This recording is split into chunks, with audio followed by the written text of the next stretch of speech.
بسم الله الرحمن الرحيم. إنك لا تنادي فهبوا يا بني قومي أسودا أعيدوا للدنا أمجاد عصر وفلوا بالحديد لنا القيودا. Hello everyone, this is Colin once again. I'm making the third installment of my refutation to the documentary entitled Islam What the West Needs to Know. And this video I hope will be short because the interviewees have really taken a less academic approach, if you will, to their third segment in this documentary. What I mean by that is that they only quote about two Islamic sources, two hadiths to be precise, and that's it. The rest of their comments are based on their own personal opinions that has really no bearing at all on any sort of evidence, and I think it's rather ridiculous that you would have someone essentially making these random statements without evidence to back themselves up. Of course, they at this point are deceiving people because this would be about the third segment into the documentary, and thus at this point, if you're not a rational thinker, you've already basically assumed these people know what they're talking about anyway, and like the deceiving people they are, they start giving less evidence later on, as opposed to in the beginning when they've already kind of caught you. And I noticed that is something that Robert Spencer does. If you watch my series where I refute his book, The Politically Incorrect Guide to Islam, the first several chapters are full of evidence, or excuse me, what he says is evidence, to prove his points. But as you get to like the last three chapters, it's all basically Mr. Spencer going off on his own little tangents and with really no evidence at all. And what do you know? Here's the style in this documentary. Now, Spencer says at the get-go, he says that that modern Muslims deny that Islam was spread by the sword, and that he says that that therefore modern Muslims deny this, and he implies that this is true. Again, I know this is cliche, but I would like to point out again which Muslim armies landed on Indonesia, Malaysia, the majority of China, Japan, Mongolia. I'd also like to ask which armies landed in Western Africa, most of Southern Africa, Australia, none of the Americas. You know, the point I'm trying to make here is that where you have high levels of Muslim population, especially with Indonesia, I don't see any instances where you have people invading these said countries. So I don't deny that there were military actions done by Muslims historically, but again, if you're going to ignore the elements of this history, and we'll come to that in a moment, then you can easily just say, well, Islam was spread by the sword and move on with your argumentation. He says that Muslims, he says, quote, that historically Muslims did force conversions on people, but yet this is against Islamic law. So pay attention to what Mr. Spencer says here. He almost self-contradicts himself. Here he is saying in this segment that Islam forbids forced conversion, yet he says that historically there were some Muslims that did force convert certain people. Now, he gives no historical evidence for this at all, but he self-contradicts himself, because here he is saying, well, okay, Islam doesn't allow this, but some Muslims do this anyway. Okay, so how come you're not saying that for suicide bombers or people who do these extreme actions in the name of Islam? Yet we can clearly see from, if you watch my first couple segments of even this refutation, that that is not representative of Islam. So here we have Robert Spencer picking and choosing what in his mind Islam allows and what Islam does not allow. He then quotes two hadiths. One hadith is Sahih Bukhari, Volume 4, Book 53, Hadith number 392, that mentions the relationship between some of the Jews and the Muslims. Now, the thing is, the narrator quotes this hadith, and the thing is that the hadith reads as follows. It says, it was narrated by Abu Hurairah, while we were in the mosque, the Prophet came out and said, let us go to the Jews. We went out until we reached Bayat al-Madras. He said to them, if you embrace Islam, you will be safe. You should know that the earth belongs to Allah and His Apostle, and I want to expel you from this land. So if anyone amongst you owns some property, he is permitted to sell it. Otherwise, you should know the earth belongs to Allah and His Apostle. End quote.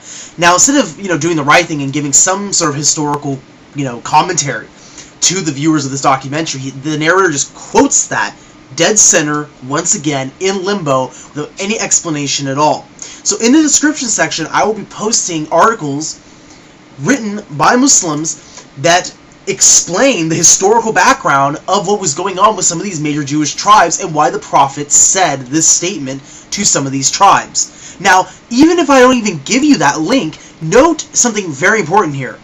As a rational thinker, you would ask, what is the Bayt al-Midras that they went to?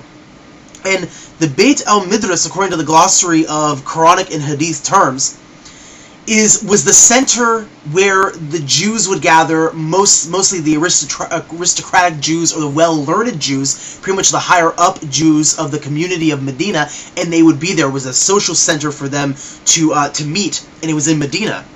So even if the Prophet and the Muslims were to go to this place and talk to the Jews just in there, he's not addressing all of the Jews, alright? So for this documentary to just say, to put this in limbo and make the viewers think that the Prophet's addressing every Jew, all Jews, again, is a gross generalization, and the fact that it specifically says he went to a specific place and talked to a specific group of Jews proves the point that he was not saying this to all Jews, but to certain ones. And again, I will give the links to provide the historical context. Another interviewee, the woman in this documentary, says that jihad was seen by the Muslims as a favor to non-Muslims. Well, if you look at a lot of the historical evidence, and again, I mentioned a couple of these books in my last segment, such as God's Crucible.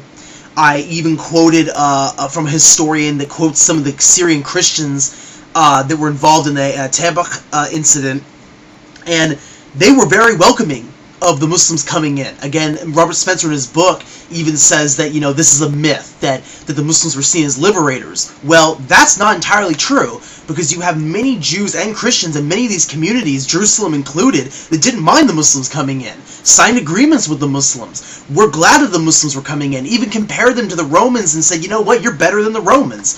So for this, essentially, this woman has stated this is false, that they weren't welcomed into the communities as liberators, again, is ignoring many of the historians that we have that have documented these non-Muslims. Then we have the concept that Wali Shabat brings up again, that he says that Muslim Sharia law dictates the world being in two halves, Dar al-Islam and Dar al-Harb, the house of peace, or house of Islam and the house of war. And it says that Shabat says that you are not a Muslim if you are a member of the house of war. That's incorrect, okay? The houses, as far as certain Islamic jurisprudence goes, is clear that this is referring to lands, not individual people. So just because you're not a Muslim doesn't mean you're an actual member of the house of war. It means that if you are in a land that is a part of the house of war, then that would be a correct statement. And then Wali Shabat makes this ridiculous claim. He says that Muslim apologists say that there's only a house of peace and then there's a house of Islam. I don't know where he's getting that from. I've never heard that before. Again, I think Mr. Shabat is making stuff up again. But in the description section, I'm going to post a link to Wikipedia. Now, again, as I've said many times before, I'm not actually using this as evidence, as far as strong evidence. I always use Wikipedia in more of in a humorous fashion, because this article on Wikipedia shows that there's not just Dar al-Harb or Dar al-Islam. There's actually, like, throughout Muslim history, and this is like post the companions of the Prophet Muhammad and the Prophet Muhammad himself, you have no less than about 10 different houses, quote-unquote, that exist around the world.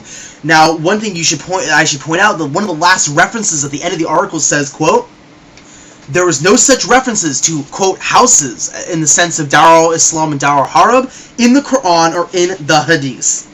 So where are they getting this from? These are Muslim scholars many years later that brought this teaching, or this concept, this theory, into Islamic jurisprudence, but has no basis on the Quran or the Sunnah or the teachings of the Prophet Muhammad. So therefore these would be considered innovations, and these could only reach the level of theories or how some Muslims try and view the world, but this is not part of Islamic theology in the sense that it is established fact. It is not.